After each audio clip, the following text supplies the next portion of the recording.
Mark is a highly awarded competitor. He knows the drill. It's just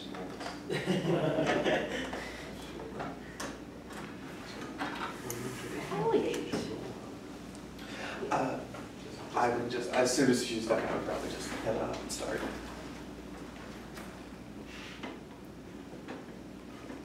Yep.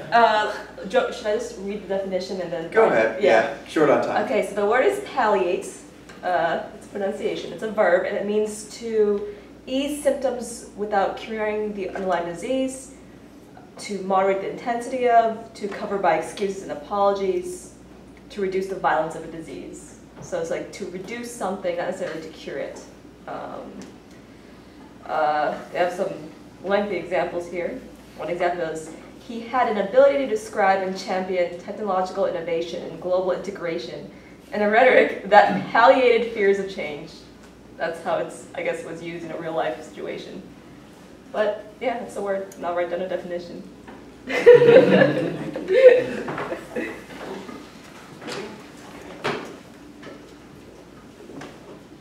Thank you, Mr. Toastmaster, fellow Toastmasters and guests. My mom was always right. If you have any doubt, you have to meet my mom.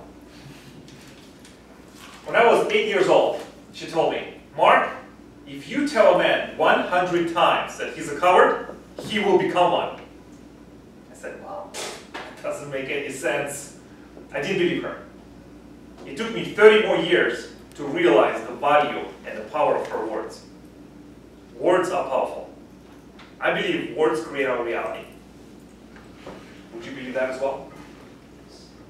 I live in a world of words. I write, I speak, I make recordings. In a few weeks, I'll be giving a speech at a TED Talk about the language that we use in everyday life and how we can use it to change our outcomes. As I was doing research for my speech, I come across an interesting principle in the English language. Did you know that in the English language, the word fear has about 1,200 synonyms? Fear, tremor, horror, trepidation, consternation, apprehension, and my personal favorite, FOMO, fear of missing out. I can tell you're impressed, but maybe you should be scared. The Halloween is coming just next week. The word courage has only 600 synonyms. Bravery, love, calm, serenity, fortitude, and audacity. The language of fear is twice as big as the language of courage. What are we so afraid that we have to use twice as many words to describe our fear? I believe that's a problem. That's the problem that we have to deal with every day. And I believe lack of courage and prevalence of fear rears its ugly head everywhere we look, at home and in the workplace. I would like to tell you a few stories from my life that can help you illustrate and see this point. My very first business was in the construction distribution of materials in Philadelphia. We had a hole-in-the-wall office with the tiny desks, with a tiny budget, and the big dreams. I was a junior partner in the team. I was urging my partners, why don't we expand? Why don't we offer a bigger product mix? Why don't we go out and take a risk and change? And they said, maybe. I got lucky. I was able to convince them to take a risk, to go for a bigger place, and to change our business model. Next year, we tripled our revenue. Now, is that luck or is that courage? I don't know. I believe you have to find out what is the language you use every day in your life. I'll take you a little bit further. I spent my childhood in Siberia. Some of you are probably thinking, what did he do to be sent to Siberia as a little boy? Or you just have to visit and find out for yourself. I am the eldest of 4 children. I have 2 brothers and 1 sister. The winters in Siberia sometimes last between 7 and 8 months. And I remember being stuck at home in our apartment, pressed against the window with my nose, waiting for the summer to come. Both of our parents worked, and I missed them dearly. So as soon as the summer came up, we went outside and started going on trips.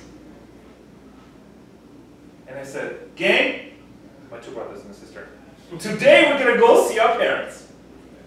But there was only one problem. One of my brothers has suffered with autism. If he said one word in a week or a month, that was a miracle. At that time, I was enthralled by history and words and books of heroes. And I told stories to my brother Art about heroes and stories of courage, how they overcame obstacles to make a better life. He couldn't speak, but in his eyes, I saw courage to go with us. I told him, we're not going to go see our parents. We're going to go on an adventure to find treasure. We're not going to take a ride in a bus. We're going to go on a magic carpet ride with wizards and noblemen. Sometimes it's not the lack of courage, it's a lack of creativity. I invite you to think about to be childlike, not childish. Because courage is worth the price. But remember, the language of fear is twice as big as the language of courage. What is the certain situation in your life that you could use more courage? In your workplace, or maybe at your home? I believe all courage is a decision. It's a decision to act differently. I can tell you a story about Ray Dalio. How many people have heard about him? He's the founder of Bridgewater Associates. Bridgewater Associates is the largest and probably most successful hedge fund in the history of the United States. Ray Dalio implemented a strategy of radical transparency and radical honesty, where the most junior associate can speak up with courage to the CEO without fear of retribution or being punished.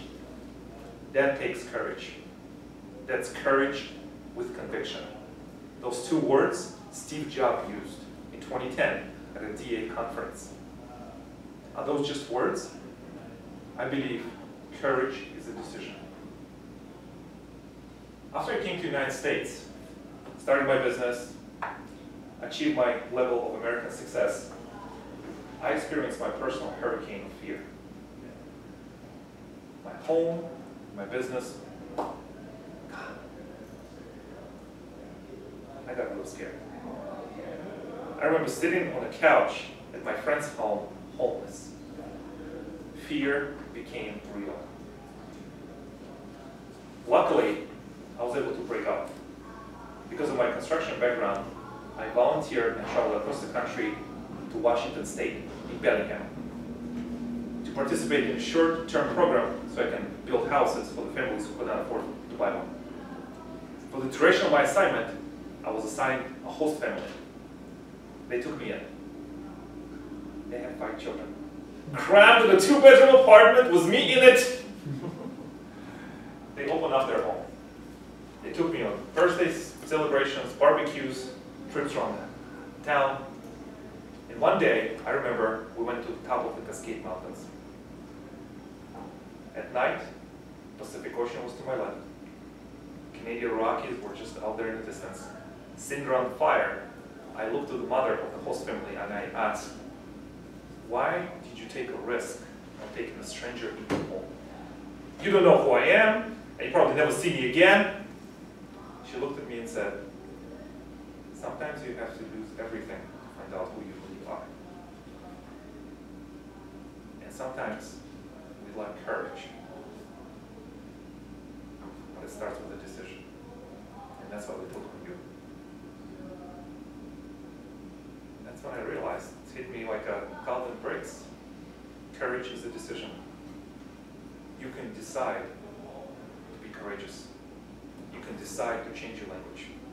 You can look fear straight in the eye and say yes to courage. Because courage lies at the heart of risky change. You can replace fear with audacity, trepidation with serenity, and apprehension with fortitude. You can become a warrior with courage, because I know you can.